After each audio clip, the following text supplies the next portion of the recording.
we left, I remember saying there were a lot of things that I needed to do to it. And I mentioned over here that I had gotten a little close to the painting and didn't paint the sketch right, so I cut in before the end of the class. But then I had a little bit of a triangle right here, which if you look very closely you can see, but it's not that noticeable. And so I rounded up the bottom, took care of all that. And that was all done with a toothbrush and clean water and a Kleenex to lift it all off and then let it dry, and then reestablished it, lengthening these sticks coming out of it, and played a little bit more with the form shadows and making the paint look a little bit more worn and torn, if you will. So that's the one from last class, all about value, all about shadows, and that was a lot of fun to do. Now this one, we're going to go back to talking about colors in the sky. Remember that one class I did and I had purple in the sky and it looked like yellow on the horizon, and you go, how the hell did you do that? It says they're opposite on the color wheel, they're complementary colors, and likely they will dull themselves out. But the key there was using raw sienna, very light wash of raw sienna, and it blended with the purple with no bad interactions. Now this one, once again, it's going to be wet on wet. The three primaries, yellow, red, and blue. Well, once again, you know from your color theory, when you get those going on the page, you're going to have interactions that are going to give you secondary colors. So how did I avoid that? How come I don't have yellow, orange, red, purple, blue? The reason is because this red, and it was on your supply list, is permanent red deep.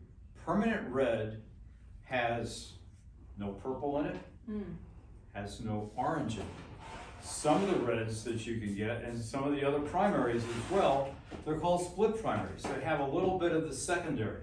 So if you were to go to, say, magenta, you would have a red with shades of purple in it.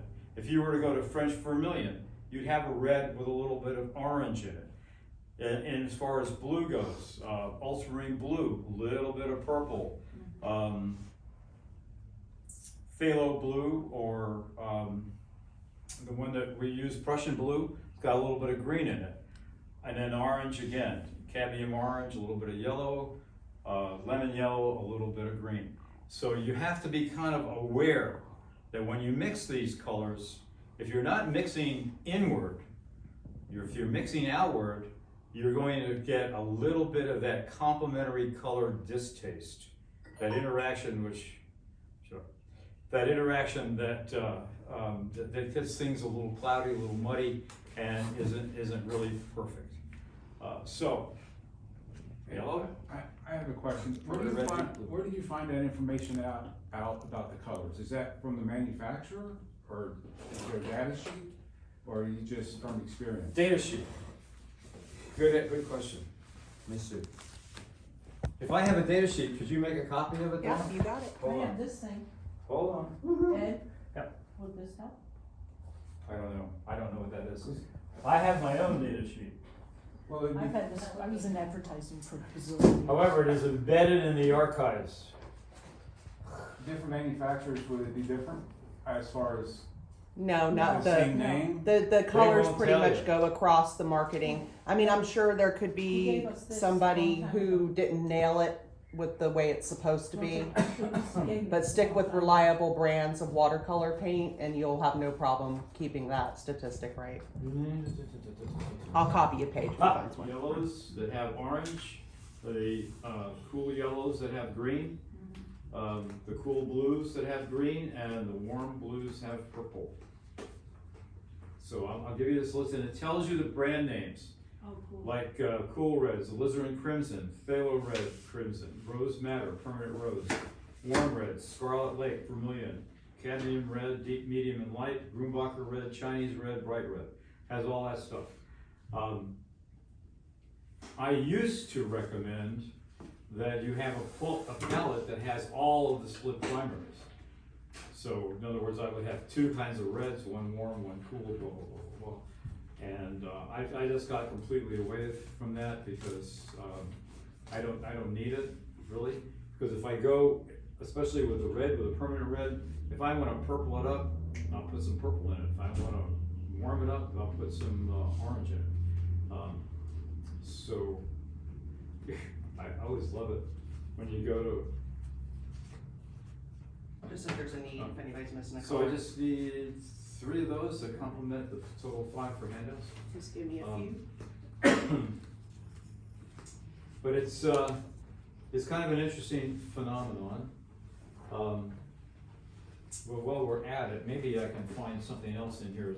This is all beginning class stuff, and I do not object to sharing it with you at all. This is a card I made up a long time ago. I get it. Okay.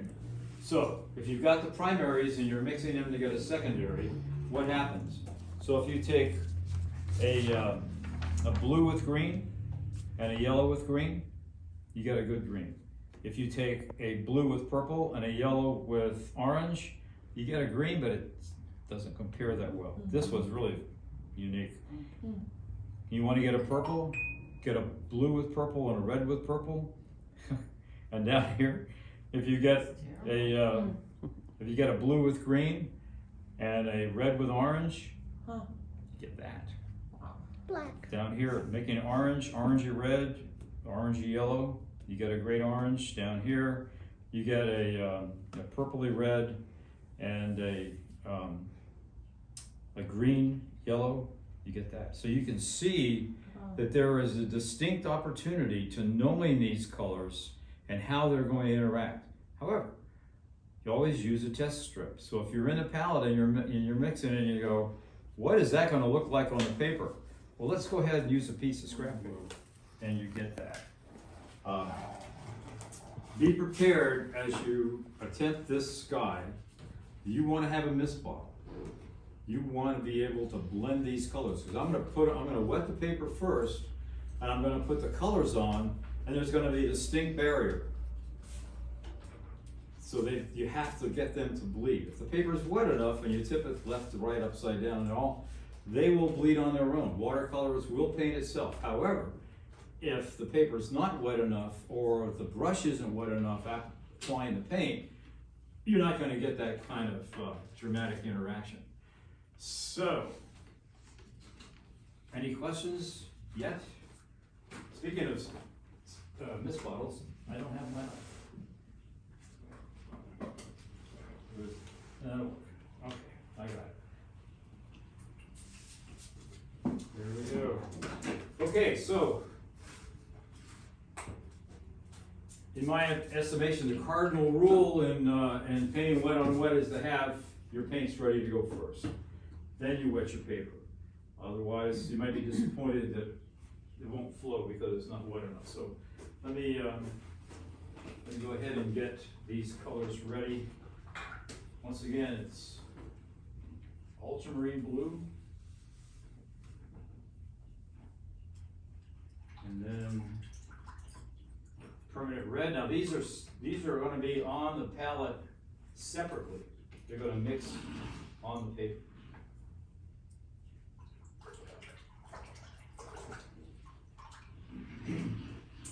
And then yellow. Oh yeah. So here we go. Now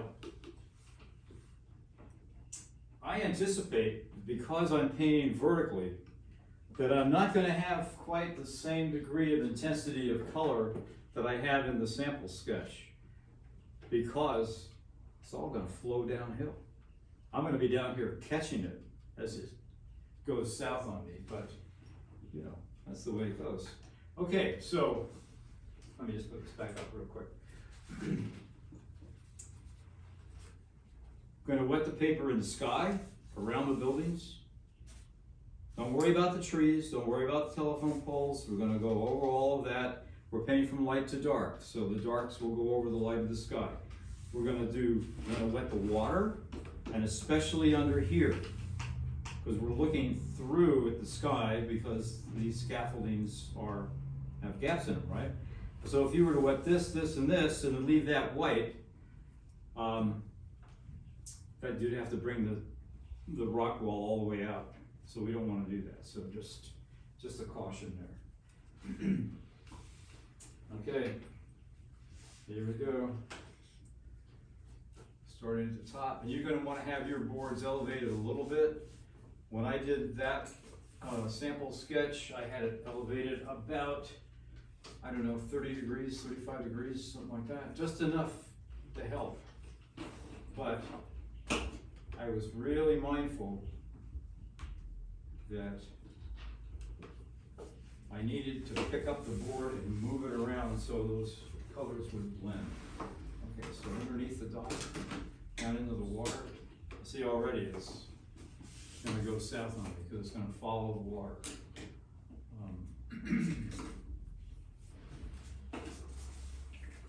All right, here we go. I'm gonna start with yellow here, red, and then blue. So here we go. Into the water.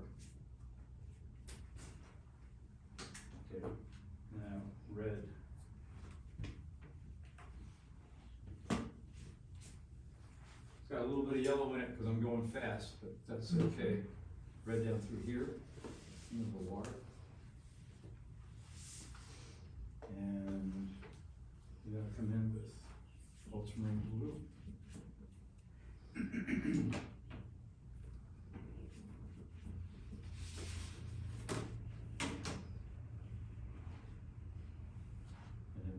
Here with the ultramarine blue. The paper's not what you'd call real wet because I was scared about lots of drips. However, this is why I have this little baby. See how it wants to run. Come on, water. There we go. There's this. So the more water you add to it, the more dilute it gets. And the more dilute it gets, the more you have lighter color. So it's running. There it goes. I'm gonna stop on me just a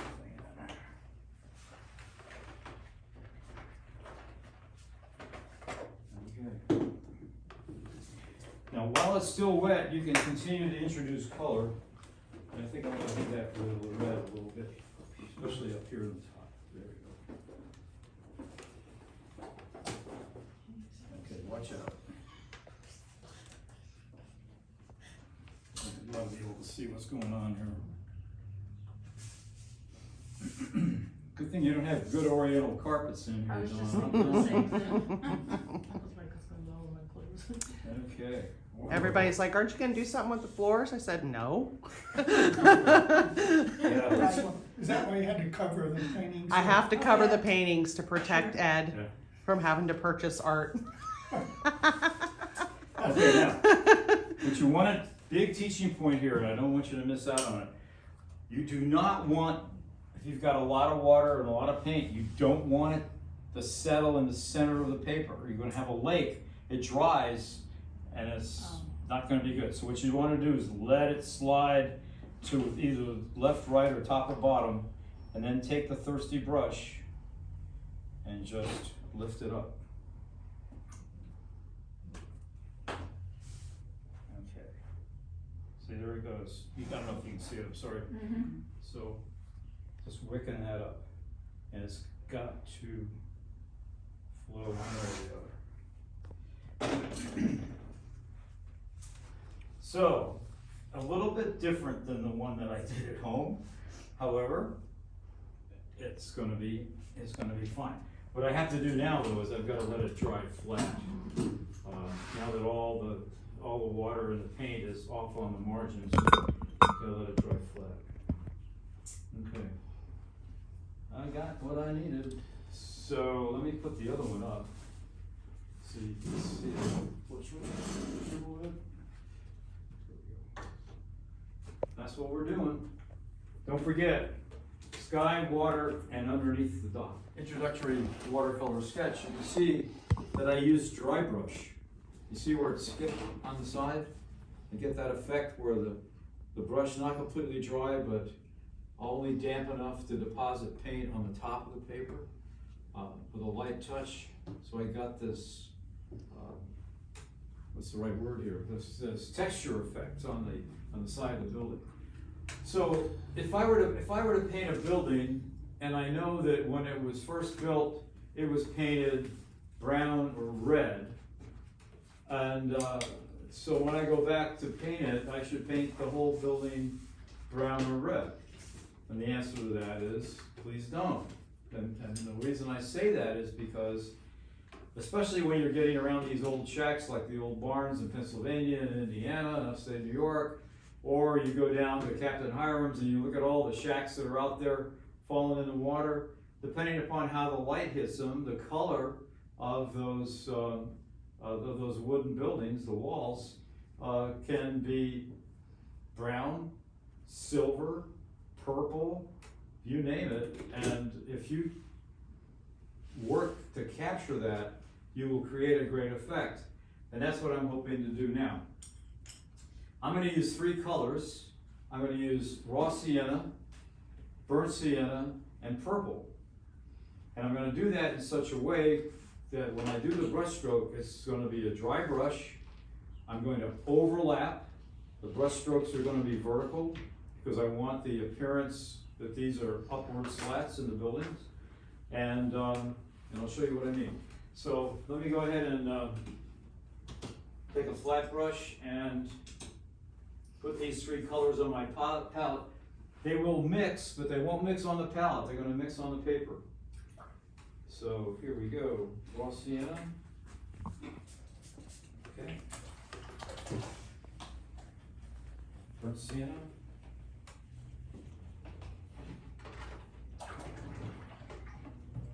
And purple. That's plenty good. All right.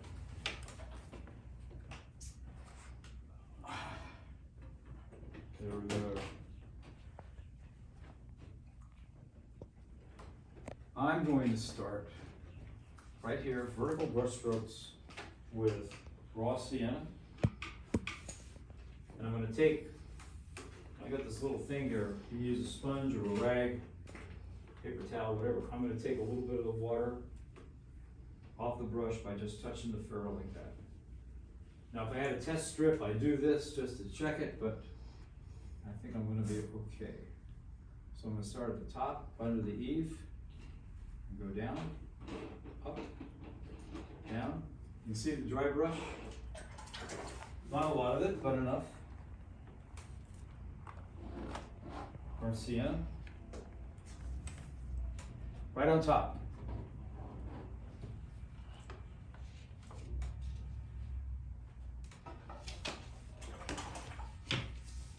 And then purple. Once again, vertical strokes, dry brush. It could be a little dark, couldn't it?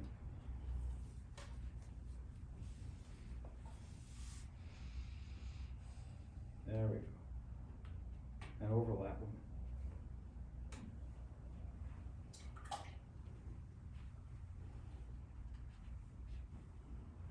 Okay, so we got this back of the house here. I'm going to start with purple on this side. The flat brush is great because you get into that angle really well.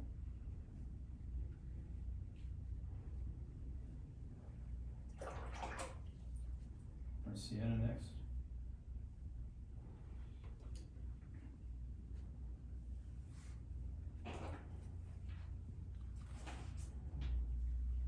And change color again.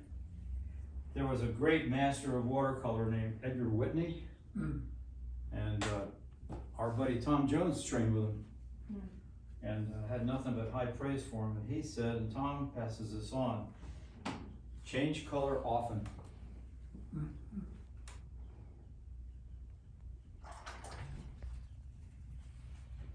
Change color often, which means you're back and forth to the palette a lot, but it works.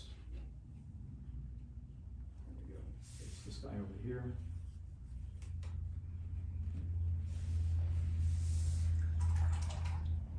Raw sienna this time.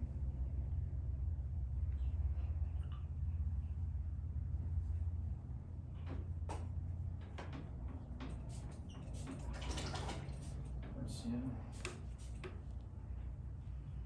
Yeah, there we go. Start down here.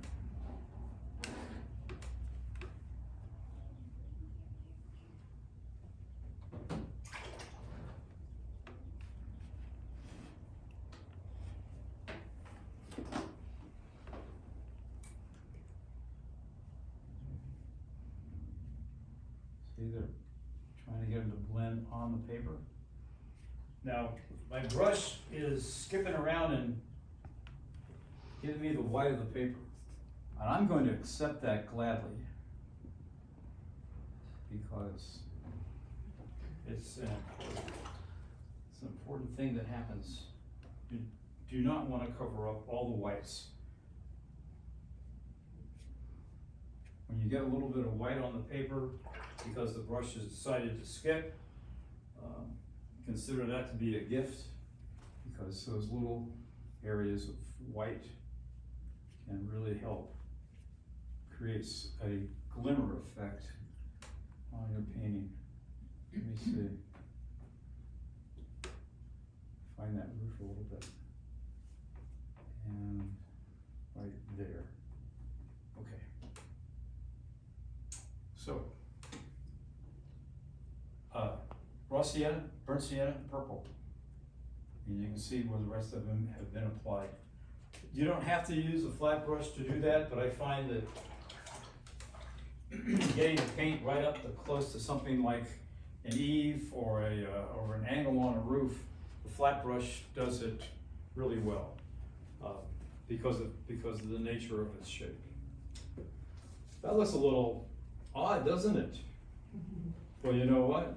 When we start putting shadows in, it's gonna come around. He says confidently. And what I'm gonna do is I'm just gonna take the raw sienna and once again, dry brush effect. Okay. What I wanna do is I wanna dry brush this and this.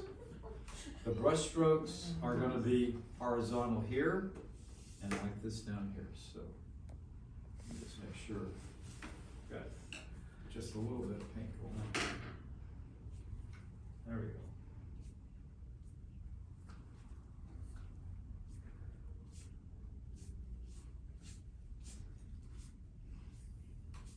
go. Okay, the more you do it, the more it disappears. That's the next step. So you can do that, and then if you need to dry your paper, let's do it because the next step is now going to be those things that are in front of the sky. So it's only raw sienna and dry on dry. Dry. Raw sienna, dry brush. What we're doing is we're creating the background for this, and then through here. What I'm not doing is I'm not going. Oh, it's still wet. No, back of the finger. Once again, it's got to be dry and room temperature. Mine still isn't, but we got some time for that. Matter of fact, you're all getting to a point where you'll be interested to see me go to the next step. So let me just go ahead and dry some of this up a little more. All this color in the sky over it, and you know that the water itself is going to reflect the color in the sky to some extent, unless it's really quite turbulent. So I've got some of that yellow, and I've got some of that permanent red. I'm just going to very, very, very lightly.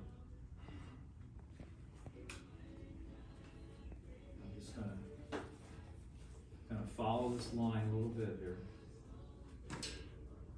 I'll get down to there. Maybe I need to go a little bluer.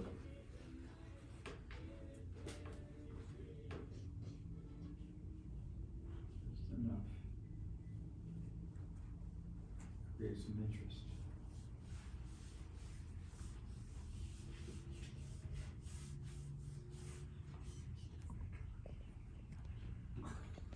I'm just gonna take, it's a little too distinctive, I'm gonna take some wet water. Is there such a thing as dry water? Sorry, Ed.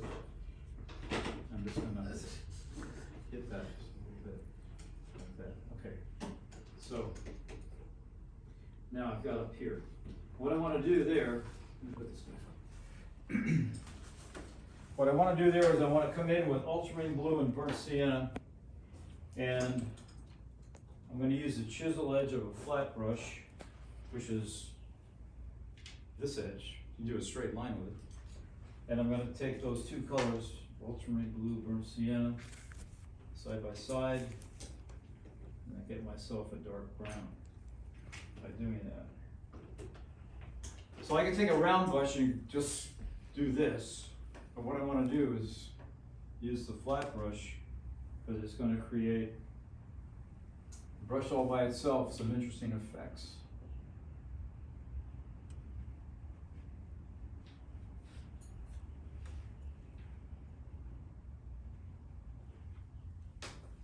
I'm like right about there. Okay. A bit more.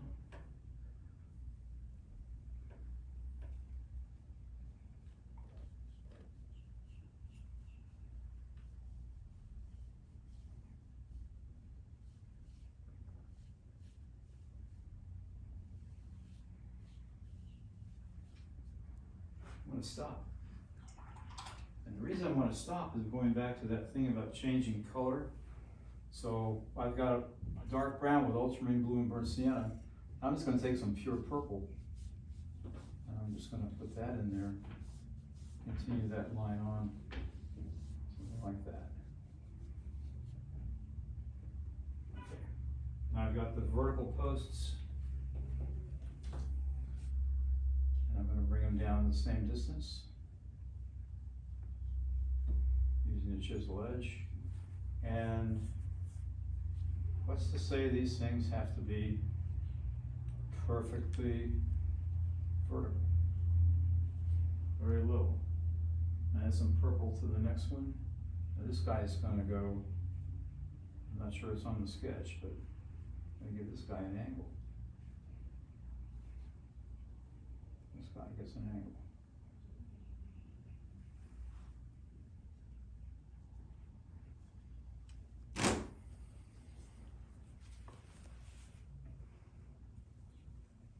I'm gonna push this a little quicker. I don't wanna spend half the class painting pilings.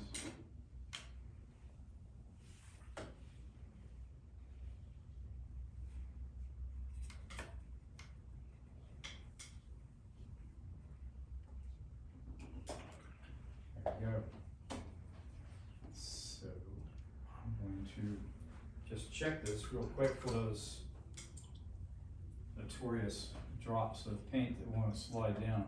And with a thirsty brush, I'm going to pick them up. So, this guy, forgot about him.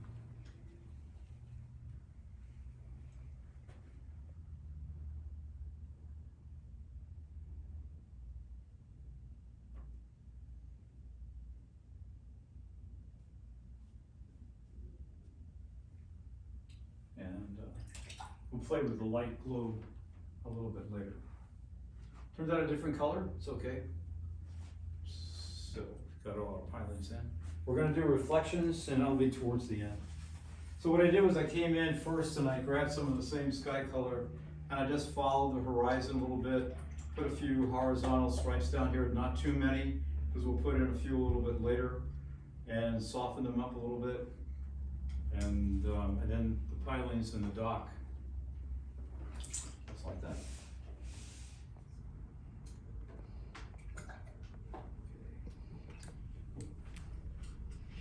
This tall one here. So, tip of the brush, do the rib, and then inside the rib it's concave a little bit. Then I do the fronds.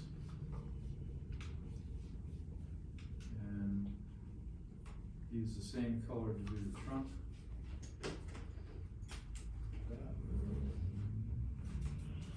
One more here.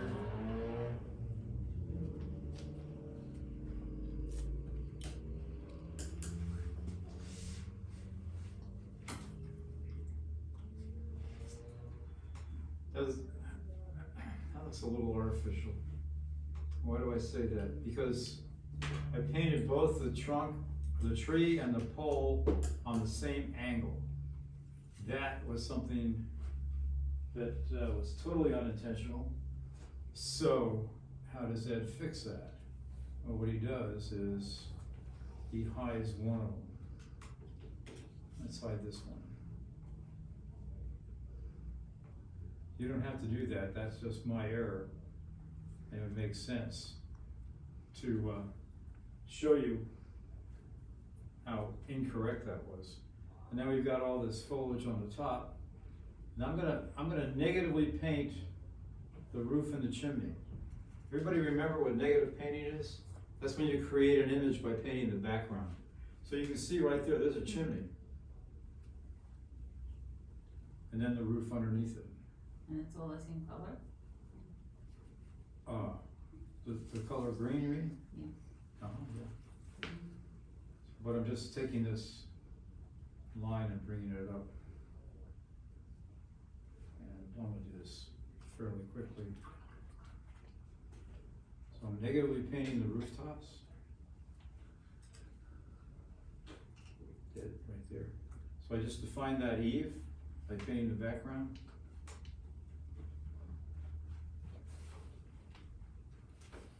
Not spend a lot of time. There we go.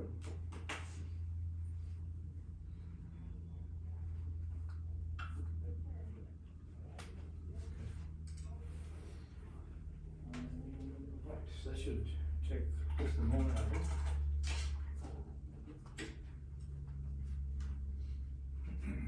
One thing I didn't do, and maybe if I'm thinking about it, why not, I'll just go ahead and maybe just drop a little yellow in there just to make it fun.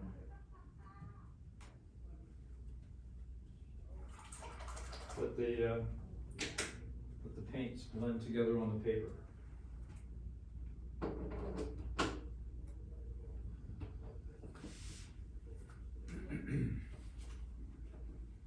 So that was Hooker's green and yellow? Hooker's green and yellow? Hooker's green, ultramarine blue, and then I threw a little yellow in it. I find that using pure colors out of the tube or out of the well looks artificial, doesn't look natural. So if you hit another color in there, either while you're blending it in the palette or on the paper, that helps to create a more natural look than just having a pure color. Is it more dimension? Yeah, it does. It changes color value and all of that. And even if you were, say, you were painting a guy's golf shirt, well, if he's standing out there in a parking lot, it's not going to be all the same value because he's going to have shadows on his shirt. The sun's going to be hitting it from different angles, and you're going to have, even though it's the same color, the value is going to change. And like you said, that creates depth. So what we're going to do now is we're going to put in this rocky facade here, do a little bit down here, break out the magic library card, and do the rocks. And I'm thinking of it, let me go ahead and get it. I'm going to scrape those rocks. Where are you? There you are. Magic library card. Cool. All right. Okay, what I want to do is I want to put these rocks in, and if I do a rock wall and every rock is the same size, there's the same distance apart, vertically and horizontally, that's probably great construction. Is it interesting? I don't think so. So we're gonna do this quick.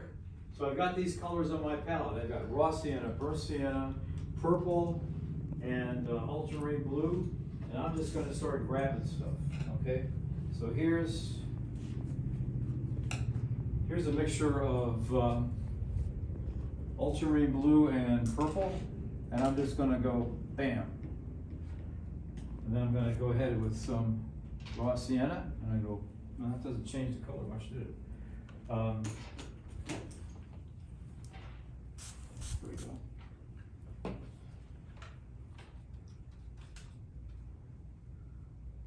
And my base is down in here like that. Let's add a little purple to the mix. Works it up.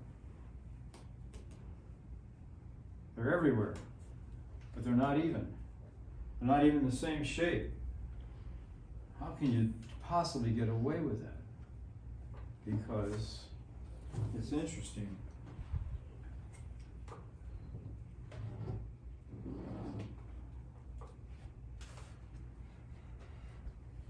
Enough.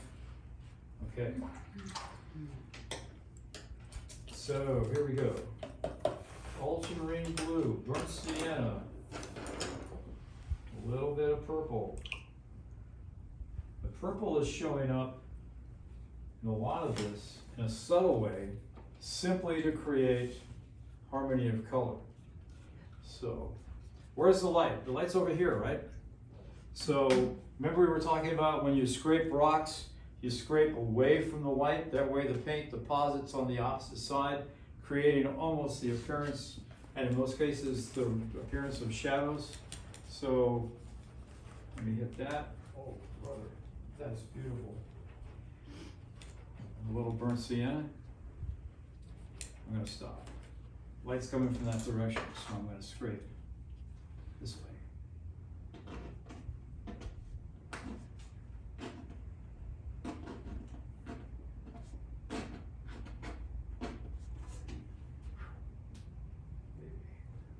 I love these watercolors, man. This is great stuff. He loved rocks. I hope they look like rocks.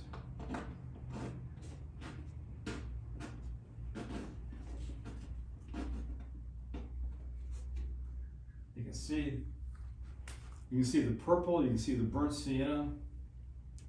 It's great stuff. I'm gonna stop right there.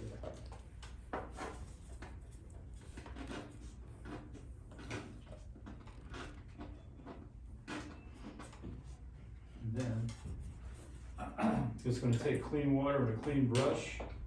This is still wet enough where I can just wet the paper and bring the paint down like the shadow.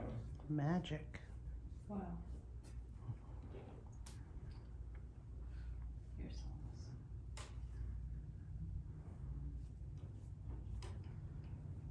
And let's see. I got a little too aggressive. I shouldn't have gone quite that high, but that's the effect I'm looking for. Once again, Kleenex. Put some of this stuff up, soften it. Okay, so bam, bam, those two. Oh, wait a minute, we got these pilots. Can't pass those up. Same color combination. Using a 1/2 inch flat. That's a raggedy looking pylon right there. And that's where they're supposed to be. Gonna bed this guy down in here like that. And then with the, switching brushes real quick. Rigger brush.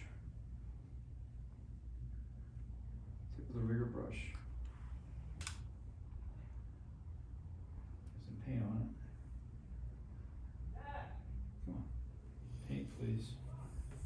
Not wet enough.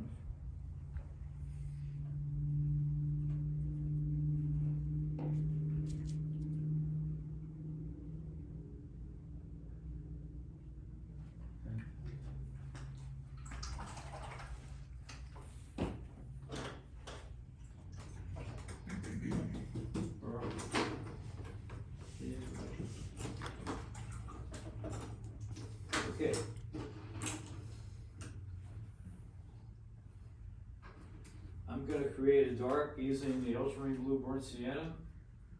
Maybe just a tad of purple in it. I'm gonna take a clean brush, clean damp brush, not sopping wet, especially if I'm going vertical. Okay, sun's coming from this direction. Shadows are gonna be right on through here. Oh my gosh. I used abstract shapes. I'm gonna wet the paper before it dries. Cut enough. Wet the paper and just take the lower edge and drag that down. Abstract shapes for shadows. If you walk outside, what do you got? You got a straight eve, you got a straight shadow. How interesting is that? Not very. We're not into photography, right? We're into art. Okay, so we got this eve coming down this way. Square it off. Now, remember we were talking about the plane change accent? We were doing the floats. This is an example. This is where that angle right there is going to create more distinctive shadow. And I'm also going to soften it, coming away from it. Because of things called light bounce, where light is reflected off of other surfaces, the further away you get from something like a plane change accent, a corner basically, what's going to happen is that the intensity of the shadow is going to diminish. So it gets lighter, and you can make it lighter. Let's do that. And you can make it lighter by adding water and doing a soft edge. So same thing over here. And I'm going to darken that right there in that corner. I'm going a little faster than I would at home, simply because this is not about me, but you guys. Okay, up here, got the eve coming down, like that. Shadow, don't move, do not move. Talking to the easel here. Abstract shapes, soften.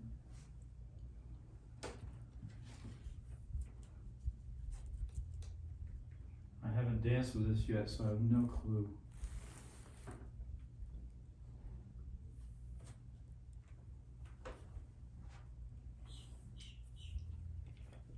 Water out of the brush. Good. Blend it down.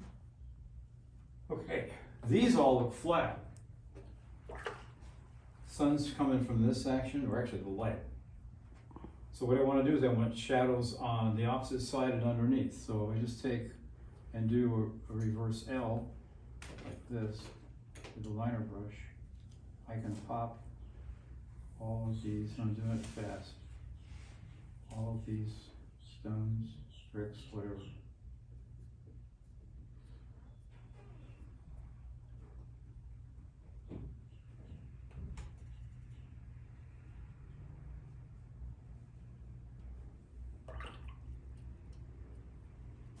And if I want, I can take and blend some of them just a little bit.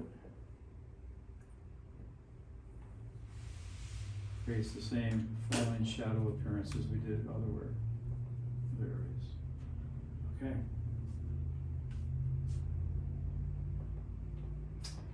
All right, shadows, we'll let that dry. We're gonna put in some windows, put in some roof detail. We gotta do reflections down in here. And we're getting there. Okay. These pilings are sitting there and they're just, look, they're on tape. So what we need to do is we need to put in some reflections. So I'm going to use the same color and I'm going to show you the technique for reflections. Basically, you're under the piling or whatever's being reflected. You skip, then you paint a dot, not wider, but as wide as the piling. And then you skip, and then you do a swiggle, and then you drag the swiggle down. Okay. All right, I'll walk you through it. Of course, I gotta see what I'm doing. Shows a mud corner. Okay, this isn't hard. We'll find a topic at some point and do some really interesting. All right, so here we go. So here's the piling. I'm gonna skip a space. Don't do that. I'm gonna skip a space and put a dot like that. All right, see it? Yeah. Then I'm gonna skip a space and do a squiggle. And I'm gonna take the squiggle and do that. What did you do? Use a Kleenex to do that? Finger. What is your finger? This is the equivalent of dry brush.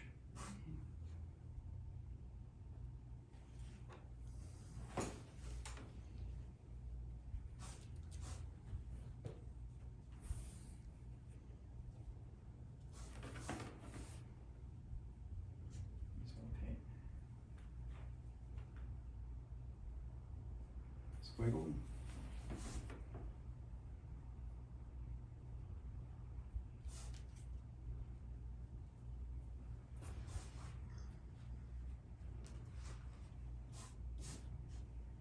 Okay, so there's that.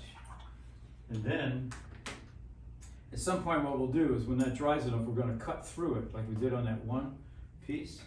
But before I give up the liner brush and the dark paint, what I wanna do is I wanna come in and maybe put some shadows on some of these vertical pieces. Kind of like that. I can't do them all because if I do that, then I'm taking away from your time, but some detail on some of these left and right, up and down, all that kind of stuff. So we've done all that. We want, we're gonna put some architectural detail on the buildings. I'm just gonna put in, there's a couple of side-by-side windows on some of these, just like that. Just vertical brush strokes. You don't need anybody to tell you that's a window. What else could it be, right? I'll take the rigger brush and go up and down, following the angle of the roof.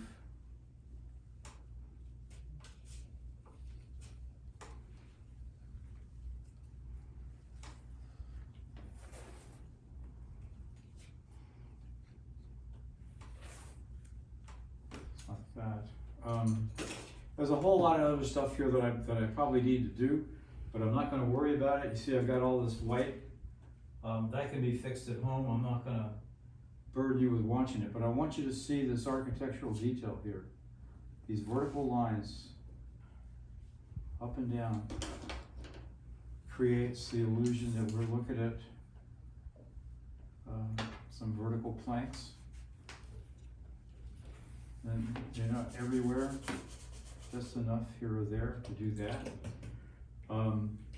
Oh, chimneys, holy cow. Okay, let's take, sun's over here, put the shadow side of the chimney like right about there, and then drag the shadow. And that creates a lot of depth right there. Let me think here. I want to create a little bit more interest coming down through here.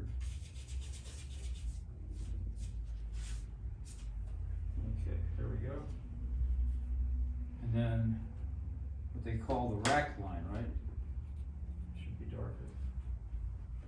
The rack line is when you walk along the beach and you see where the tide went out. Mm.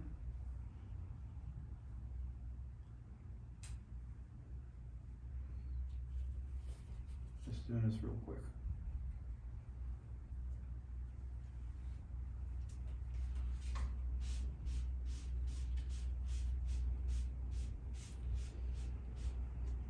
And let's see, maybe throw a little bit of color on the roofs, perhaps. Nothing like any other one. I'm just doing this real quick. Dry brush up there. And the last thing that I would do is to take the toothbrush, get some darks, and then just carefully hit all this.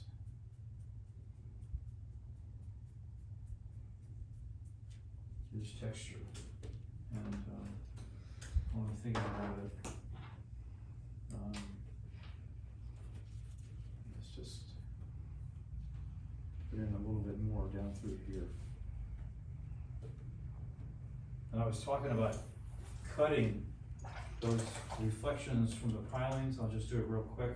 I'm just going to take a flat brush, chisel edge of the flat brush, and just break these up just a little bit. I think you can see that it helps creating the impression of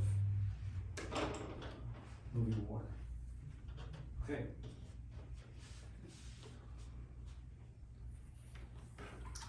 Sorry I went so fast there, but I just didn't want to, and I'm happy to stay overtime, but I just wanted to get to the point where I could kind of drop the brush, so to speak.